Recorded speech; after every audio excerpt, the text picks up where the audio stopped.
За баярлалаа. За энэ үнэхээр өндөр ач холбогдолтой хууль юм л та. Тэгээд яг үнэ хэлэхэд энэ нэмэлт өөрчлөлтийг уншаад надад итгэл төрөхгүй байна. Сайжруулж гин гэж итгэл төрөхгүй байна л та. Үн өсөж явхад биржийн хууль их сайхан ажиллажээ гэдэг. Үн буухаар биржийн хууль болохгүй байна. Энэ буруу шүү дээ. Бирж бол үн өссөн ч буурсан ч ажилдаг ийм л зохицуулалтын механизм баггүй. Тэгэхээр өнөөдөр тэр оншилгоогоо зөв хийсэн юм уу гэдэг дээр би эргэлзэж байна л та. Өнөөдөр тулгамдж Эрдэнэс 5 толгой дээр тулгамдж байгаа асуудал биржийн асуудал юм уу, менежментийн асуудал юм уу? Энэ хуулиа зөв уншаад менежмент нь үн буурахыг таагаад би чи прогноз нь ойлгомжтой байсан шүү дээ. Шаардлагатай арга хэмжээнүүдээ авсан бол өнөөдрийн асуудал гарахгүй л байсан бол. Уулын засгийн газар Эрдэнэс 5-7 гадаад менежмент аавна гэж яриалсэн энэ асуудлыг аль түрүү шийдэх ёстой шүү дээ. Эрдэнэс 5-7 дээр үүсэж байгаа асуудал цаашдаа улам хүндэрнэ. Энийг биржийн эсвэл нэг хуулийн нэмэлт өөрчлөлтөөр шийдэхгүй ш. Энэ танхимд шийдэхгүй. Энийг газар дээр нь зөв менежмент, зөв арга хэмжээ авч ажил шийдэх байхгүй юу? Тэгэхээр өнөөдөр энэ бол хуулийн тоглолт биш, менежментийн тоглолт гэж би хувьдаа оншилж байна. Тэгэхээр буруу онцлохоор яах вэ? Хуулийн дээр буруу нэмэлт өөрчлөлт орно гэж харж байна. Энэ хууль батлагдсанаас хойш за 2 жил 2 сарын хугацаа өнгөрсөн байна.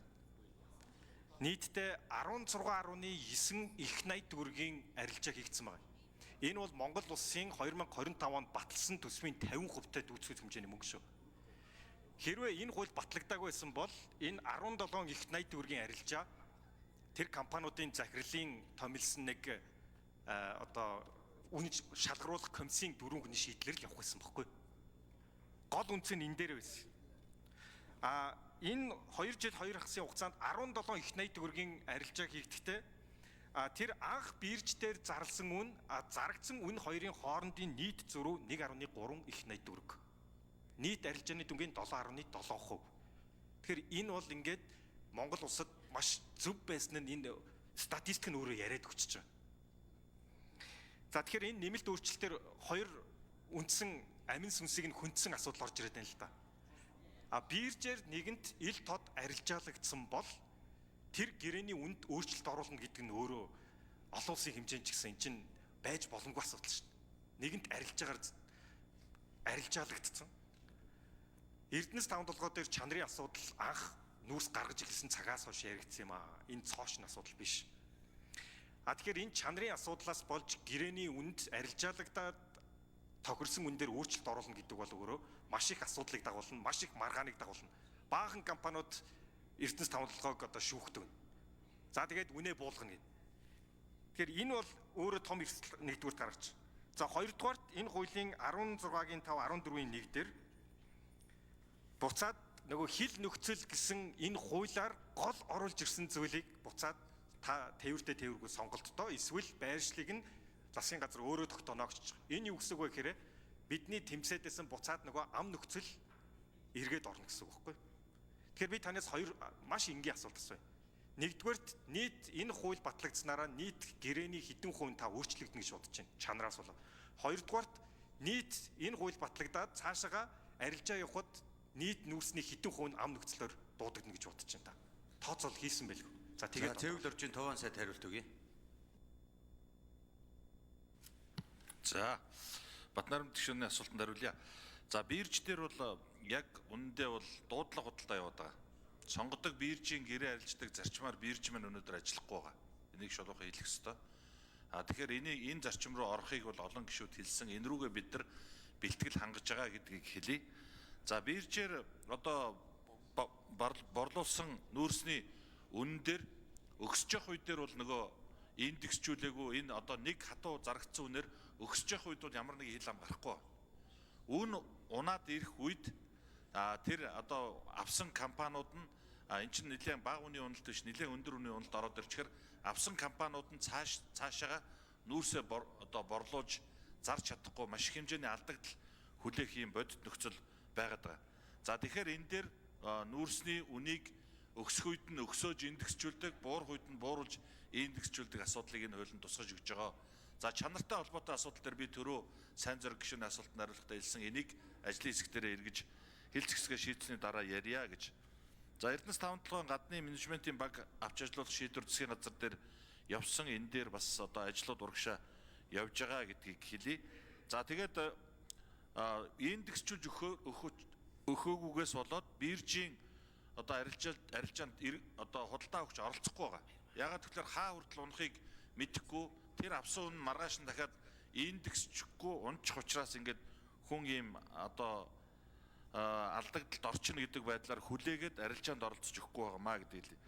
За тээвэртэй тээвэргүйгээд бид нар 2-оос 12 сарын дотор биржээр арилжаасан нүрсийг хөргөж өгөх ийм одоо гэрээний үүрэг хүлээж байгаа.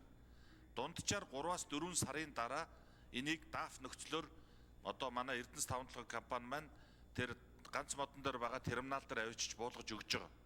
Тэгэхээр энэ дээр худалдаа авсан хүн өөрөө тээврээ шийднэ гэвэл энэ дээр ямар нэг одоо өөрөө тээврээр шийдээд цагаан хадан дээр буулгано уу цаашаа аваад явна уу энэ хурд одоо орж ирээд арилжаа нэмэгдэнэ гэдэг энэ үндслээр энэ заалтыг оруулж ирж байгаа гэж хэлье. За энэ хууль одоо батлагдсанаар одоо нийт нүүрс одоо хэдэн хувь нь ам нөхцлөөр хэдэн хувь нь одоо даф нөхцлөөр зарагдахыг бол би яг одоо хэлж мэдэхгүй байна. Энэ дээр манай биржийнхэн нэмээд хариулчих. За энэ дээр бол энэ гэрээн дээр нийтдээ 44 гэрээ өнөөдөр одоо гацчихсан өөрөөр хэлбэл татаа авалтаа хийхгүй байгаа. Тэр нь болохоор урд ганц модны терминал сул биш чингэлгээ сулж өгөхгүйтэй холбоотой гацаа үүсчээд байгаа гэдгийг бас хэлье. За биржээс хариулах уу, Эрдэнэс 5-7-оос хариулах уу? Одоо энэ өөрчлөлт орсноор хичнээн гэрээнд ямар өөрчлөлт орох уу гэдэг асуудал явж байлаа шүү дээ. За 11 ажлын хэсэг 11 дугаар микрофон. Хөрөнгөний биржийн захирал Дөлгөн хариулт өгье.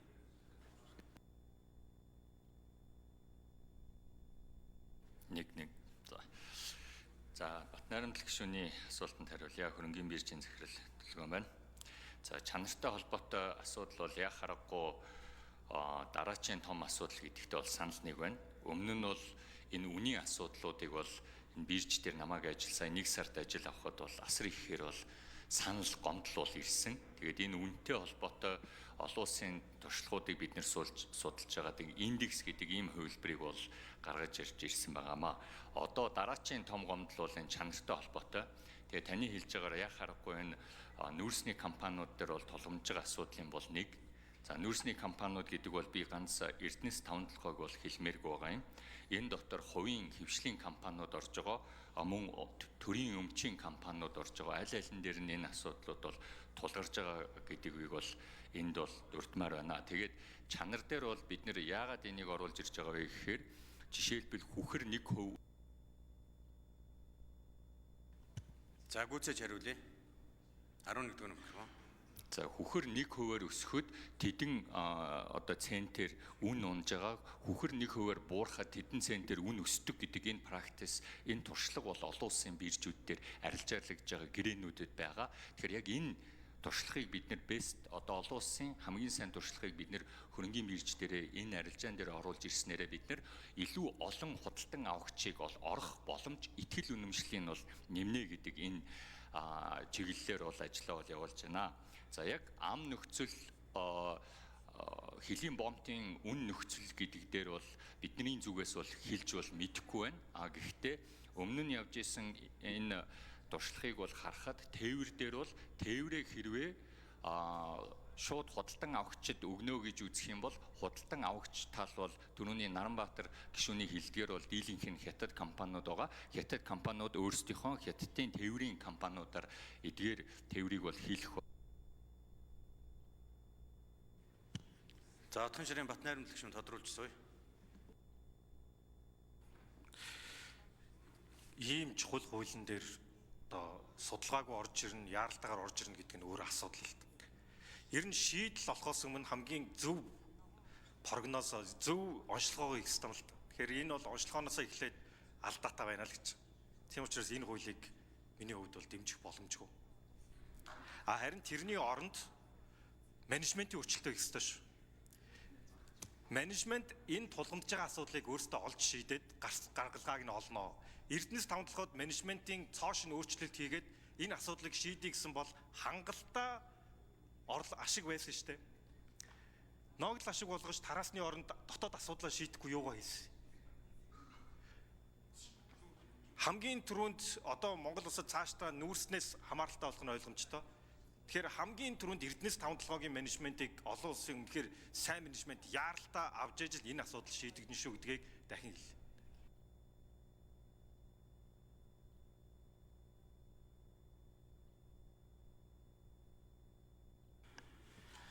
За Батнарамд гишүүн үг хэл.